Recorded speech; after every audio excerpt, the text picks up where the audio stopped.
Hello, BFX community. Well, we've had a week's break now, and we've got another extraordinary person with us today. He doesn't think he's extraordinary, but he is, and I know him quite well. And why is Martyn Toogood extraordinary? Well, the surname says it all. He is a self-made person, and I think that that's really interesting because there's many of us out there that are employees or payees. And that's fine. We collect a paycheck every fortnight or every month. But I've always found it fascinating, people that are self-made, because there's so much risk involved. There's a lot of reward, but there's so much risk involved. So I just want to talk to Martyn today about lots of different things, but we're going to get some perspectives on him, and maybe it will hopefully motivate a few of you that are thinking of moving out of your employee status into starting your own venture. Marty, thanks for joining the Bearfax. Pleasure, Ross. Delighted to be invited and asked by you. Marty, where did you grow up? West Heidelberg, Olympic Village, Alamein Road back in the day. Wow. Not far from Liberty Parade? Oh, look, I can't say Liberty Parade comes to mind straight away, but Northland Shopping Centre was, I reckon, 2K away, maybe 3. Yeah. So really that was 1960. So the Olympics were 56, and it was at the heart of West Heidelberg, lifting itself to the Toorak of the North. Yeah. Well, the hills of Ivanhoe are slowly rolling towards there, aren't they? Look, they are. It's called Heidelberg Heights now, I believe. Yeah. How many children in your family, Marty? I've got 2 older brothers and a younger sister by 10 years. But the days in West Heidelberg, there was the 3 boys and mum. Okay. And how was your childhood? Look, it was fun, I have to say. I don't know what today's all about or what you're going to ask me, but people have often said, oh, look, you must have had a pretty tough childhood, but man, it was fun. And West Heidelberg was pretty tough back then, I must say. Yeah. So able to handle yourself if need be? Look, probably not anymore. In my day, I might have had a little go. I didn't mind. These days, I don't. I'm very passive. So, okay, well, we'll say, so not a lot of abundance in regards to, say, money and possessions, but why was your childhood so good? Well, I suppose it certainly wasn't any money, but that didn't hold us back. West Heidelberg then was State Housing Commission, and mum was a single mother. My old man worked for, I think at the time, Hickory Bras and Undies, which is probably why his marriage didn't last. And he then moved on to Burley Hestia Bras and Undies. Yep. And he was a travelling salesman. So I suspect that's where the marriage started and failed, really. Okay. So mum was on her own in West Heidelberg with the 3 boys, and she worked, I think at the time, about 3 jobs. So Bulleen Drive in Gilbertson's butcher shop in Smith Street, Collingwood, and Simpson Pope, which was a washing machine manufacturing plant, I think, in Wellington Street, Collingwood. And yeah, so most of the time we're on our own as young kids. So from 0 to 2 years of age, I lived over the road with another family because it was all much for mum to take care of the 3 of us. And when they decided they might want to adopt me, mum thought it might be time to get me back home, which was a really nice thing to do. And she did. Yeah. She's obviously doing her best. Yeah, she's busting her boiler. And she did everything in her power to try and make things exciting for us. Yeah. So in that sense, I was really fortunate. Really. So a lot of independence and free time for the kids. And it's carried through probably all my life. If there's one Achilles heel, without trying to chop and change, it's my independence. I think that's probably allowed me to do all the stuff that I've done over the years. You were telling me an interesting story earlier on, and I think it's just beautiful. Well, I suppose back then not many people could afford air travel, but your mum used to take you to the Essendon airport. Can you tell us about that? Yeah, yeah. Well, I think we might have in fact moved to Bulleen by then. We really went up market because mum had by that stage met a bloke, and as he turned out, he ended up being our stepfather for many years. And he worked at the Preston driving. Mum was at the Bulleen driving. So I reckon once a month she would take us out to the Essendon airport, stand on the observatory out there and watch all these people fly off into the wilderness. And we'd sort of look at mum and go, wow, how exciting is this? And she'd be waving goodbye to all these people. We don't know anybody. We're just the Toogood family, 4 of us, mum waving to all these people to say goodbye. So consequently, I'm obsessed with travel now. And as I get older, whenever I can fly or talk to a pilot about how planes work and how the tyres blow up and how the vapour comes out the back of the engines, I'm fascinated by it all. So I suspect that started from the days standing on the observatory out of the Essendon airport. It was quite fun. And it's all relative, is it? That you as kids didn't know anything different, so that was exciting for you, wasn't it? Exciting, yeah. Yeah. So it was Essendon Airport, Monday night dogs at Olympic Park, or she'd occasionally take us out to Moonee Valley to the trots. Fantastic. So that was the form of entertainment we had, and none of us are gamblers, which is interesting. Well, and you would have thought you were the cat with the cream, wouldn't you? That was yeah. We thought we were superstars. Yeah. When how far did you progress through school? Oh, look, I stumbled through school. I went to Templestowe High, and look, to be honest, I failed year 10. And mum had decided, for whatever reason, we would go and live in Perth.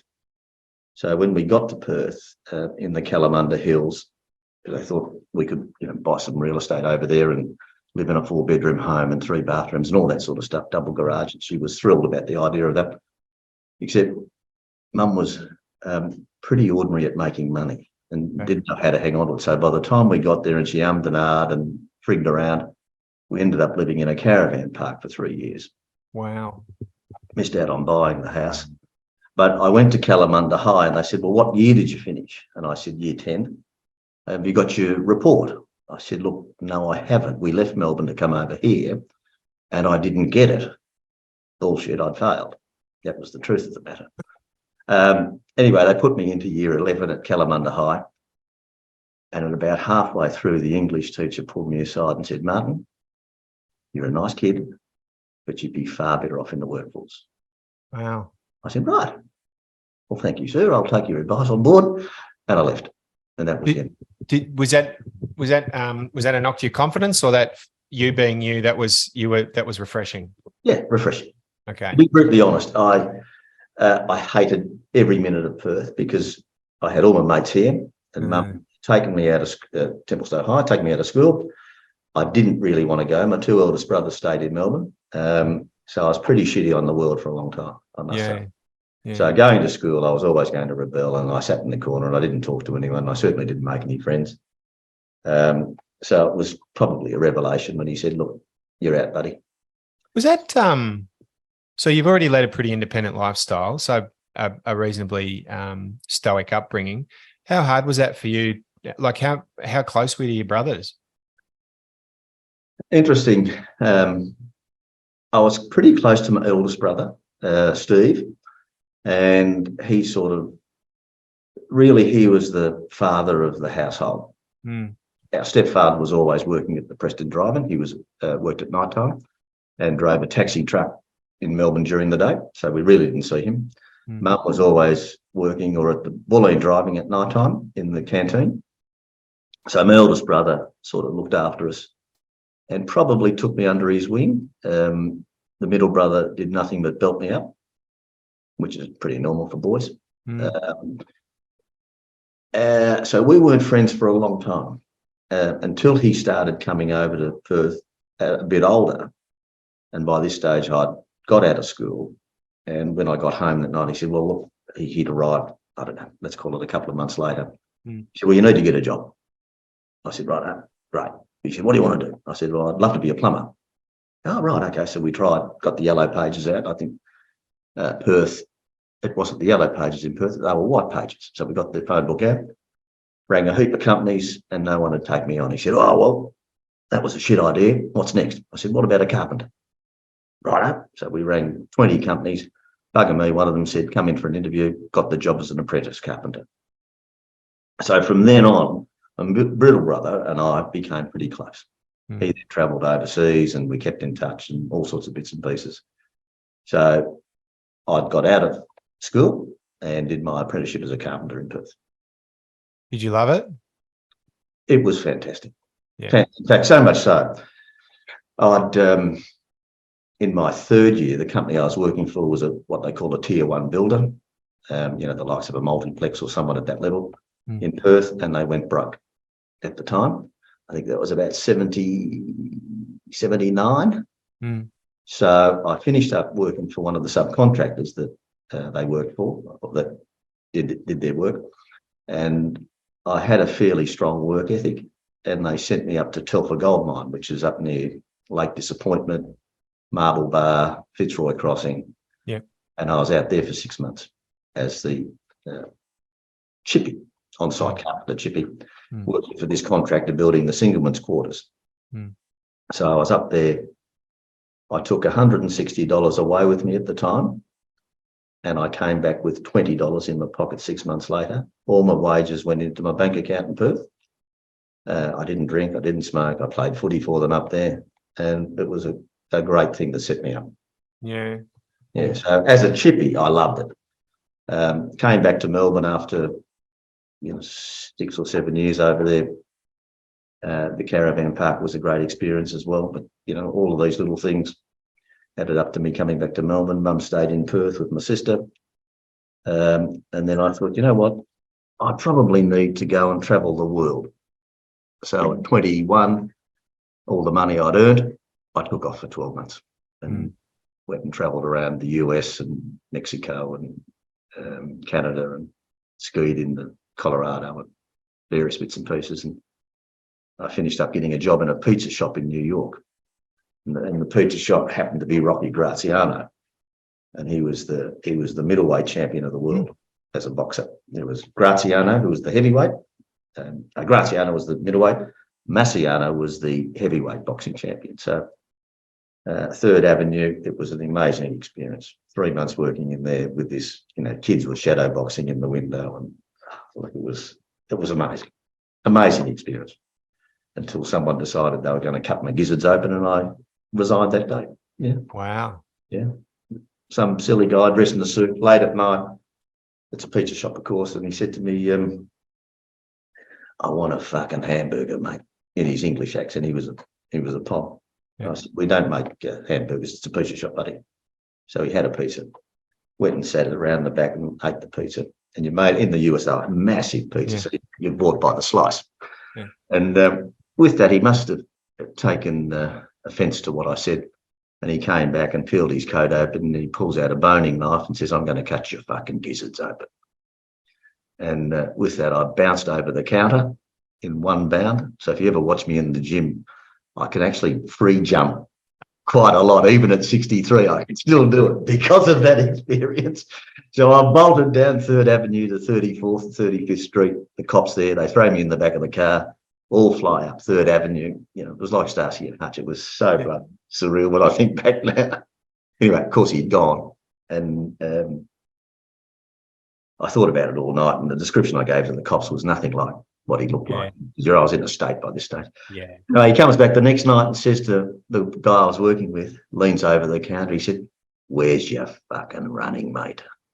And of course, my mate shat himself, as you would. And we left that day and went up to Canada. That was our little New York experience. So I'm not sure where we were going there with Ross, but that was that was a little story that came to mind. Yeah, I like it. Well, yeah. I'm glad that you got out of it. When did you get back to Australia? 82. And I did a little bit. I got back did a little bit of carpentry. At the time, I think from memory, I worked at the what was the place next to St. Moritz. It was a band venue. In St Kilda? In St Kilda. The Espy? No, the other No? side, St. Moritz, Earls Court headquarters. Okay. Earls Court, a lot of the bands played there, and I was their in-house sort of chippy for a while, which was fun. And bands would come in. I think Cold Chisel played in there, My Sex, and I would sit there on the toolbox and watch them rehearse before the night. They'll play and do their sound check. That was incredible. And then I sort of thought, as a carpenter, I'd really like to wear a suit and tie to work. Just something about a suit and tie I thought would have suited me. So I had no skills to offer, none at all. But the idea of getting dressed in the morning, having a shave and putting a collar and tie on appealed to me for some reason. It didn't last long, I can tell you, Ross, but I did it. So I got involved. Pre you putting on your noose around your neck. Yeah. St Kilda was pretty wild back then. Was, yeah. Yeah, I came back and what did I get back, about 82, 83. Yeah. And then I bought a place in Victoria Street, which was next to the bottle shop of the Esplanade Hotel. Okay. In about end of 83. And I lived in there for on and off. Then I rented it out, and as you do, you fall in love at different parts of your life. And I met a girl, and I moved out over to Hawthorne Way, and then came back, and I had the place for 25 years. Jangles would have been operating back then, wouldn't it? I've still got a photo of me sitting on one of the lay girls who came out of Bojangles. Bojangles was where Chopper Reed and the like used to go and have refreshments. Well, they were there, and they were down at the Palace, next to the Palace. You remember the venue there? Yeah. So often they were in there as well in the day. There's a guy I know, Brian Murphy, or Skull Murphy. The policeman. He used to be the bouncer there at the time. Pre being a policeman? No, I think he was still a copper then, because Brian started in the very early days. Wow. As a young man. Anyway, we better not go down that path. Interesting man. Yeah. Some dealings with, the Kane brothers and all sorts of. He'd had some exposure to all that sort of stuff, no doubt. Yeah. Well, he did. Factual. So it's funny how the street that you owned that property for 25 years, you're not far from settling, not far from there again, all these years later. Yeah, so a lot in between, but 3 children were born in that home, and we moved to Wellwood. And now I am finding myself moving in the street behind it. I could stand on the roof and throw a tennis ball into the backyard. Wow. So it feels quite surreal, really. Tell me about your business. Tell me about how you built your business up, Marty. Well, I think once I decided I wanted to be a shiny bum, I got involved in real estate and saw how people operated in the sales sense back in the sort of 83, 84. That was the start of wearing a collar and tie and suits and bits and pieces. But I realised pretty quickly that I didn't quite like the way people treated real estate agents, which ultimately meant they were treating me the same way. So not that I made a lot of money at it, being in real estate, but whatever I did make, I would buy, a shitty little flat or a shitty little home in Richmond or something in Kensington and do them up and sell them over the journey if I could, and make a couple of bob on the way through.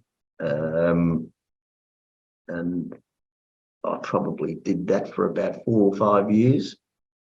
Had a small go at commercial real estate in around 87. Fell in love again, I think, at the time, and that course failed for whatever reason. So I took off overseas for a year again to find myself. Right.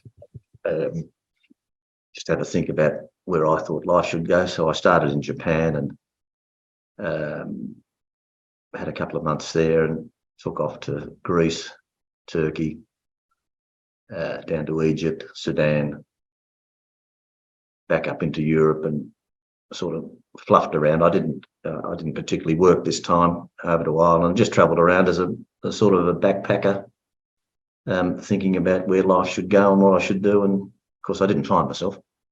But has your travel been important over the years in forming where you've ended up? Yeah. And it was that stupid bloody observatory at Essendon Airport that started all this. There's no doubt about it. No doubt. So each time I drive past that DFO and look across, I think, man, oh man. So you come back.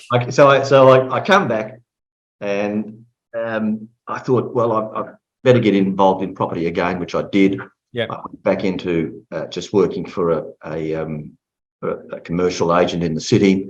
But again, it wasn't suited. There was too many sycophants in there, and everyone was at each other and trying to get, it was the late 80s, and they all thought they were making plenty of money in bits and pieces. So I decided to get out, and I was a bit lost, I'd have to say. And a mate of mine, a few other personal things that happened along the way, so I moved on from that. And a mate of mine said, look, I've got this business. I don't know where it's going. My marriage is under pressure. Would you come in and help me? You know some commercial people. Would you come and help me? And it was in blinds and commercial blinds and interiors and stuff. He was an interior designer. Not that we did a lot of interior design work, and I certainly didn't.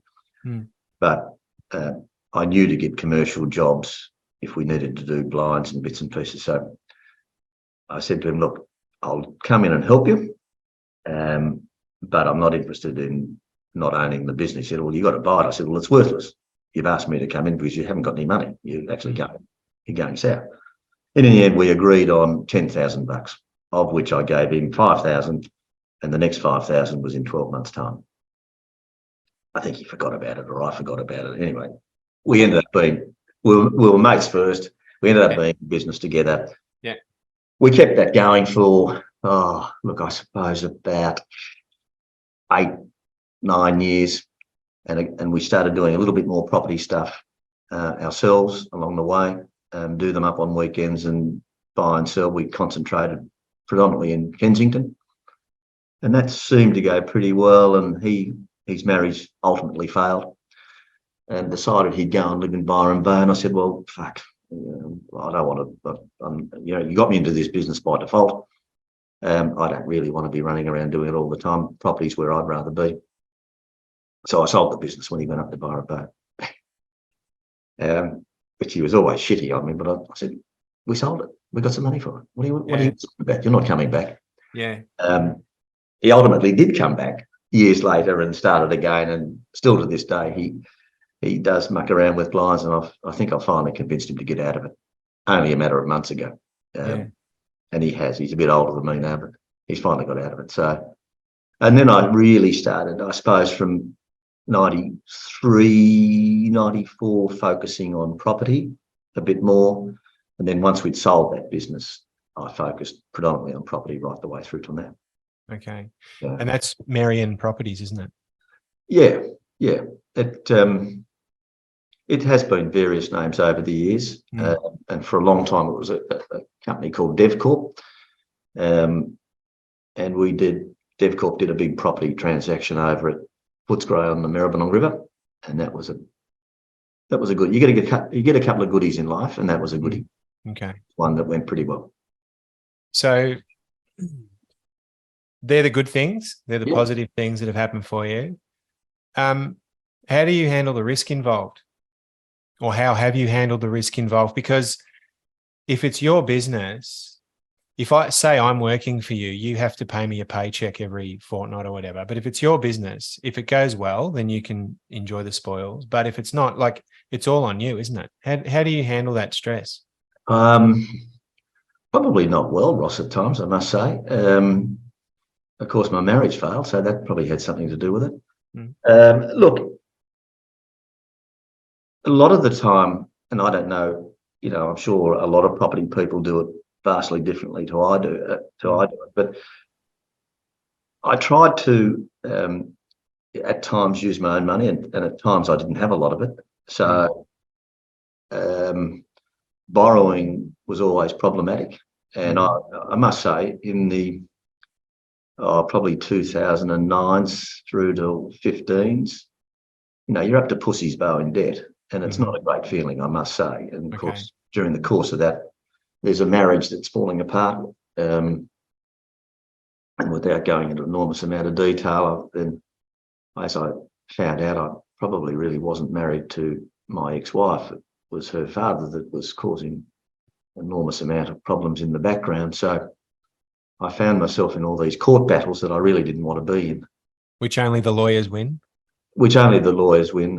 And I even say to the children to this day, the moment you're in the courtroom, there's no winners and there's no friendships and there's no chance of ever walking away and going, good on you, Ross, that was terrific, buddy, shaking hands. And can I catch you at the Blue Tongue tonight for a little convivial? Yeah. No, it doesn't work like that. So that was a pretty difficult time, I must say. And look, not for a moment am I big time in property. You know, I do little bits and pieces here and there, and it's been pretty good to me. That's been about the extent of it. But the journey has been a lot of fun. And in recent times, I'm doing a lot more commercial stuff in Perth. And my business partner and I, we always travel together. I've got no interest in going and working and staying at hotels by myself. So bugger the cost, we go together each time. So I probably see more of him than his wife. And if we do go travelling, we often take the golf sticks. And, in Perth, I bought a motorbike for some stupid reason. So on Tuesday, I went dirt bike riding just to mix it up a little bit. We did a bit of property work in the meantime, but it's far more fun now, I must say, than it's ever been. So the risk, in answer to your question, the risk, I think anyone in property would suggest to you that when you're up to pussy's bow in debt, it's not a good feeling, I must say. And you are scratching around for lentils at different times, trying to work out how it's going to, because you're at the mercy of the market and the selling market, which is probably why now I've gone down the commercial market with tenants, the investment place, so that, 3-star, whatever you want to call them, 5-star tenants, they pay on the first of the month, guaranteed, no aggro, income, go on holidays, income still coming in. Passive income. Yeah. The resi stuff.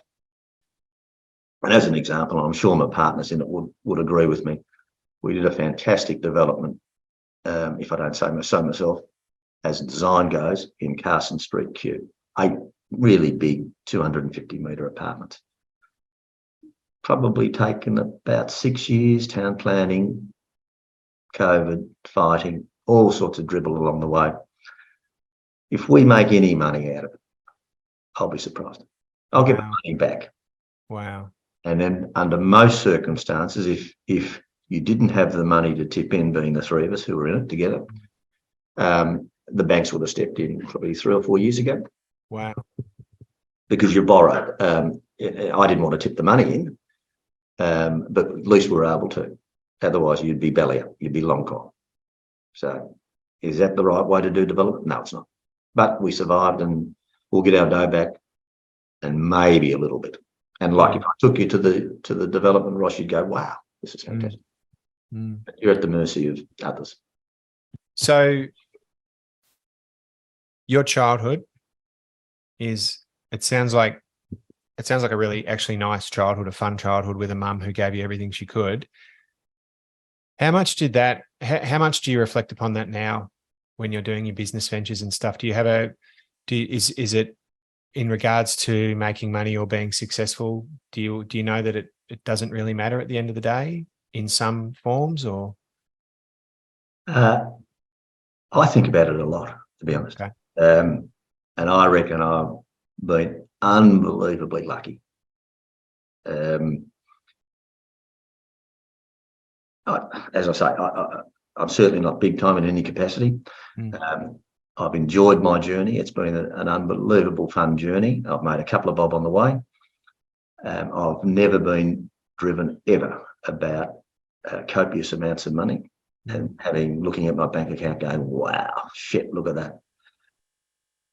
I've always been excited about the notion of if I want to jump on a plane and go somewhere, that I can.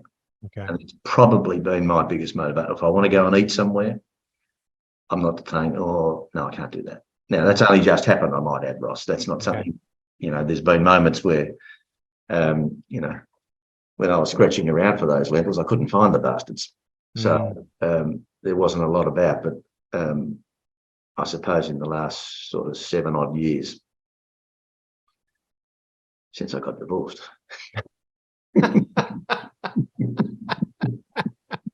What does Kenny say in that movie? Find someone you hate and give him a house. So that's what's always motivated me, to be able to just do what I want to do. And it's selfish, I know, and I've probably been a little selfish in recent times. Freedom. You have freedom. That's probably the word, Ross. And that's all I've been after.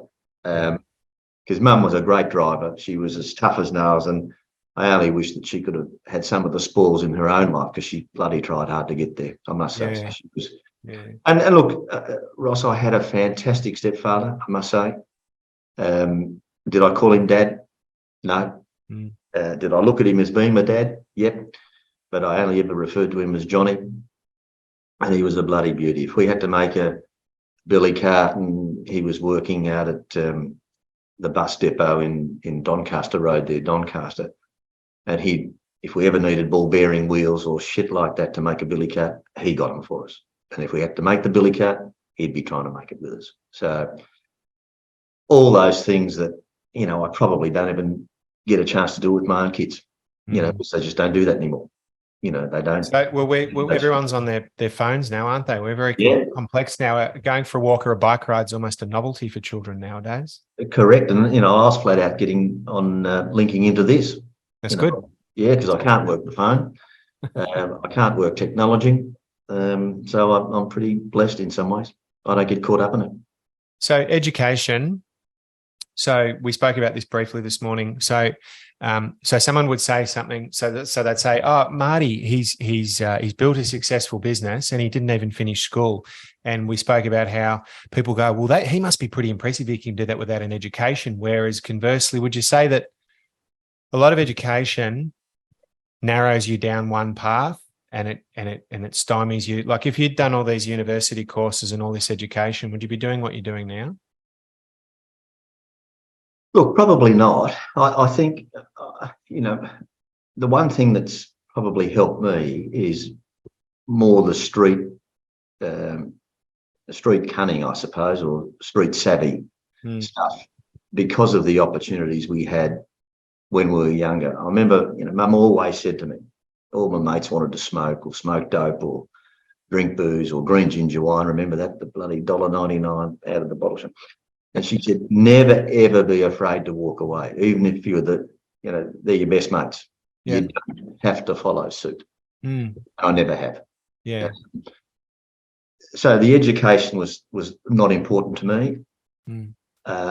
I was convinced, and rightly so, during the course of my marriage, that Kim and I wanted to put the kids through private school. Would I do it again? No, certainly. And we put them through from prep right through to year 12, all three of them. And I think prep is an absolute waste of time. And I'm not sure that from 7 to 12 is all that important either, given that I've finished up with an AFLW footballer. Middle one's in marketing, and the young bloke's just come back from a 6-week overseas trip.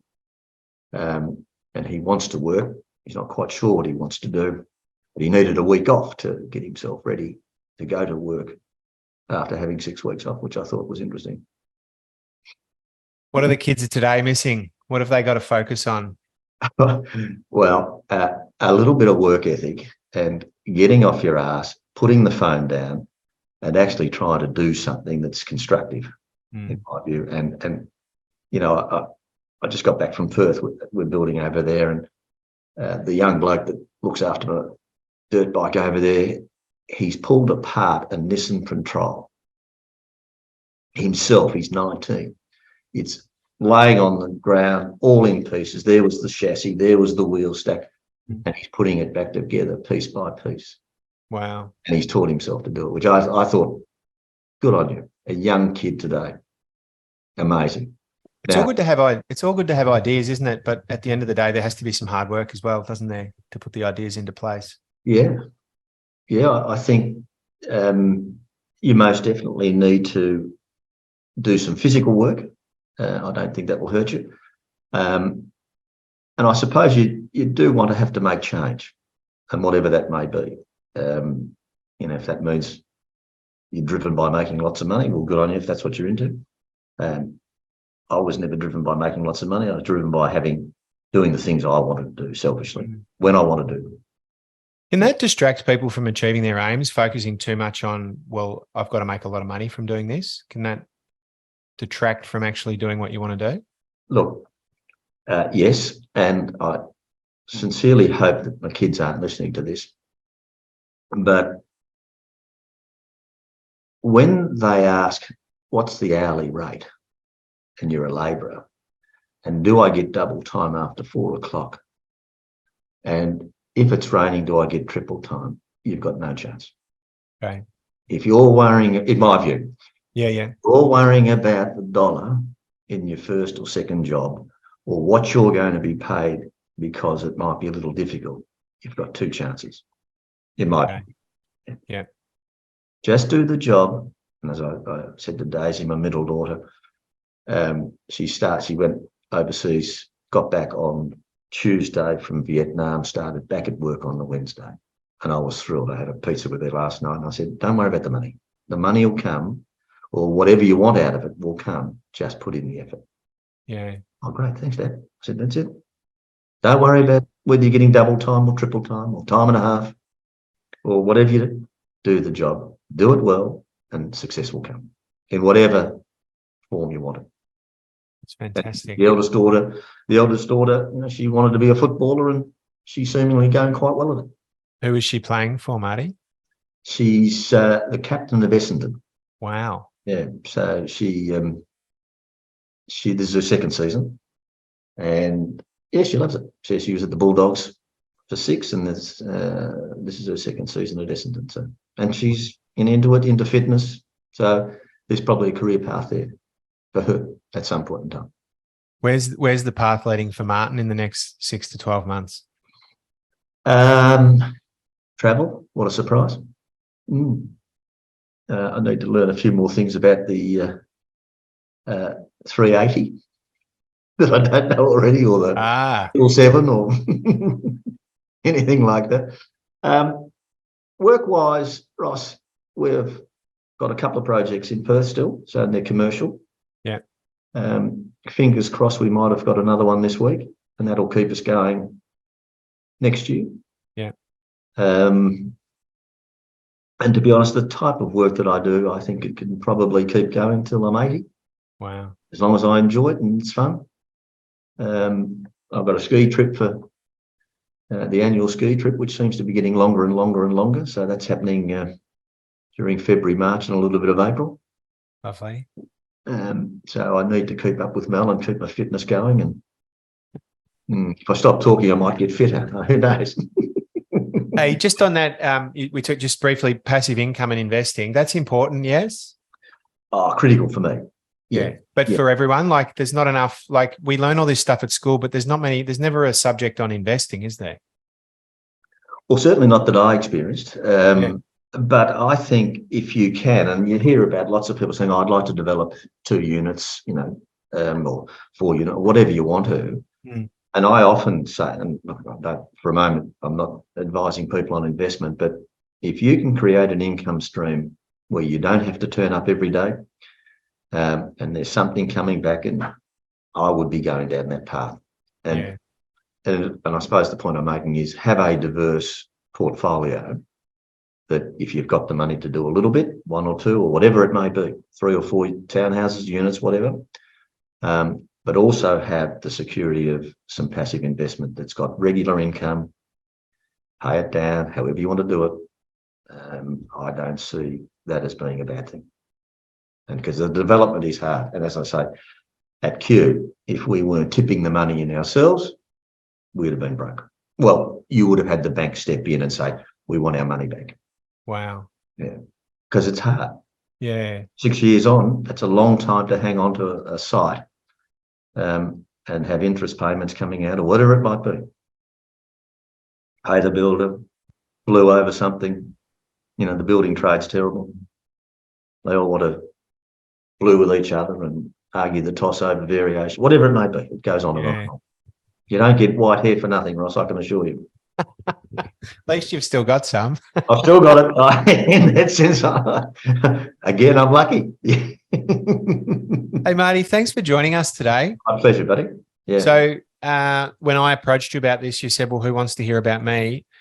I think people do. I know people do. So you've lived an extraordinary life and you're still continuing to lead one. I think you've been very generous, Roscoe. I don't know about the motorcycle. That you are referred to as temporary citizens, but I suppose you can't wrap yourself in cotton wool the whole time. But thank you for sharing with us about your childhood and about your journey and your pragmatic perspective on life and the underlying 2 words, hard work. Well, yeah, and I reckon that last name's carried me through pretty well too. Yeah. I've lived off that for a long time.